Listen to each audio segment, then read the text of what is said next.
السلام علیکم۔ آج ہم دیکھیں گے کہ Alexander invasion on India, Alexander نے کب انڈیا کو انویڈ کیا، اور تھوڑا بہت الیگزینڈر کے بارے میں، اس کی زندگی کے بارے میں دیکھیں گے۔ الیگزینڈر گریس کا کنگ تھا۔ گریس کو ہم، جو اس وقت سلطنت تھی گریس کی، اس کو میسیڈونیا کہتے ہیں۔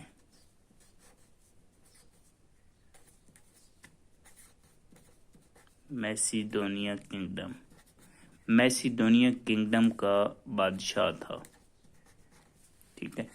اس کے باپ کا نام فلپ ٹو تھا، فلپ ٹو، ٹھیک ہے۔ باپ کے مرنے کے بعد یہ کنگ بنا۔ یہ 356 میں پہلا ایک میسیڈونیا کنگڈم میں ایک سٹی تھا، ان کا کیپٹل بھی تھا، وہاں پہ پیدا ہوا پہلا میں 356 میں، ٹھیک ہے۔ اس کی ٹوٹل جو دور حکومت ہے، جو اس کی کنگڈم ہے، جو اس کی ٹائم پیریڈ ہے، وہ 356 سے 323 تک سال تک ہے، 356 سے 323۔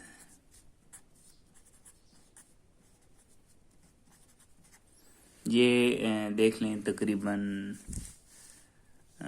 33 سال بنتے ہیں۔ 33 سال میں یہ اتنا لیجنڈ تھا، اس نے تقریباً یورپ، ایسٹرن یورپ سارا، اور ایشیا، ساؤتھ ایشیا، ٹھیک ہے، سینٹرل ایشیا، اس پہ اس کی ساری حکومت تھی اتنی۔ اور اس کا جو ٹیچر تھا اس کا نام تھا ایرسٹوٹل،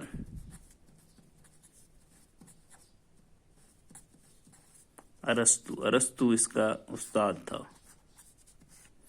356 میں پہلا کے مقام پہ پیدا ہوا، اور 323 میں یہ فوت ہو گیا، ٹھیک ہے۔ اب جب یہ کنگ بنا،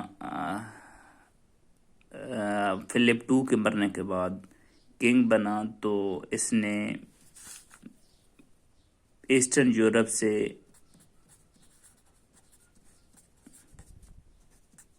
مشرق ایسٹ کی طرف سفر کیا، ٹھیک ہے، اس نے ٹریول کی، اور راستے میں سینٹرل ایشیا کے جتنے علاقے ہیں ان کو انویڈ کرتا ہوا یہ کابل میں پہنچا۔ کابل کو انویڈ کر کے یہ انڈس ریور کو اٹک کے مقام پہ انڈس ریور کراس کیا، نیئر اٹک۔ انڈس ریور کو کراس کر کے یہ ٹیکسلا میں آیا۔ ٹیکسلا میں جو راجہ تھا وہ اس نے اس کو ویلکم کیا، اور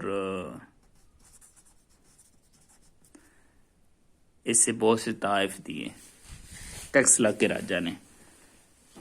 ٹیکسلا میں تقریباً 2-3 ماہ گزارنے کے بعد اس نے ساؤتھ کی طرف موومنٹ کی اور برصغیر کی طرف نکلا۔ ٹیکسلا، کیونکہ ٹیکسلا نارتھ میں آتا ہے، یہ ہندو کش پہاڑیوں سے نکل کے ٹیکسلا میں آیا۔ ٹیکسلا سے یہ ساؤتھ کی طرف گیا۔ ساؤتھ کی طرف جب جہلم کے مقام پہ پہنچا، دریائے جہلم،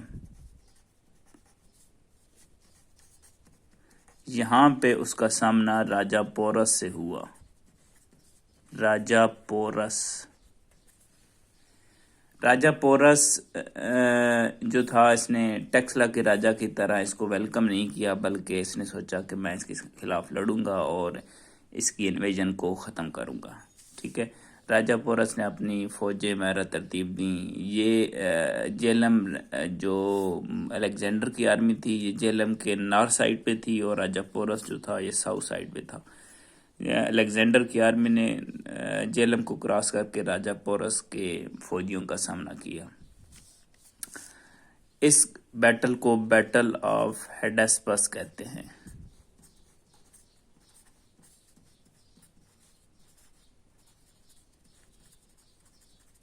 یہ راجہ پورس کے فوجی ہاتھیوں پہ تھے، تو انہوں نے الیگزینڈر کے فوجیوں نے ہاتھیوں پہ تیر برسائے، اور ہاتھی تیر لگنے کی وجہ سے بدک گئے اور اپنے ہی سپاہیوں کو کچل کر پیچھے بھاگنا شروع ہو گئے۔ اس وجہ سے راجہ پورس کو ڈیفیٹ ہوئی، لیکن اس کی بریوری کی وجہ سے الیگزینڈر نے اس کو دوبارہ یہ سارا علاقہ دے دیا، ایک قسم کا گورنر بنا دیا اس علاقے کا۔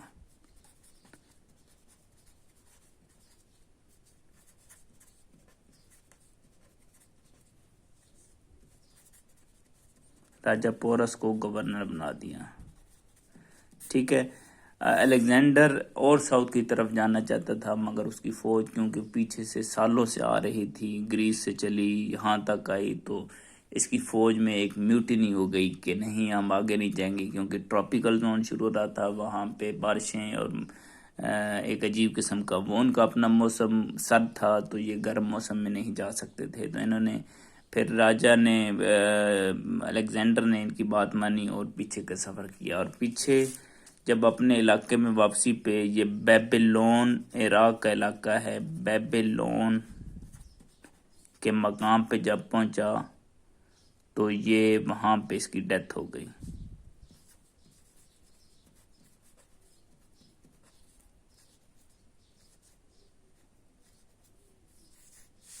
اس طرح راجہ الیگزینڈر کی دور حکومت ختم ہو گیا۔ میسیڈونیا کا یہ ایک پیک ٹائم تھا، ٹھیک ہے۔ یہ ایک الیگزینڈر، اس کو الیگزینڈر دی گریٹ بھی کہتے ہیں، ٹھیک ہے۔ 33 سالوں میں اس نے تقریباً آدھی دنیا پہ حکومت کی۔ اس کے بعد ہم پڑھیں گے دوسری ڈائنسٹیز۔ الیگزینڈر کے بعد جو الیگزینڈر انویژن آن انڈیا کے بعد جو ادھر ڈسٹربنس پیدا ہوئی سب کنٹیننٹ میں، اس میں کن لوگوں نے فائدہ اٹھایا اور کن لوگوں نے حکومت قائم کی، وہ ہم اگلے لیکچر میں انشاءاللہ دیکھیں گے۔ تب تک کے لیے ہمیں اجازت دیجیے، اللہ حافظ۔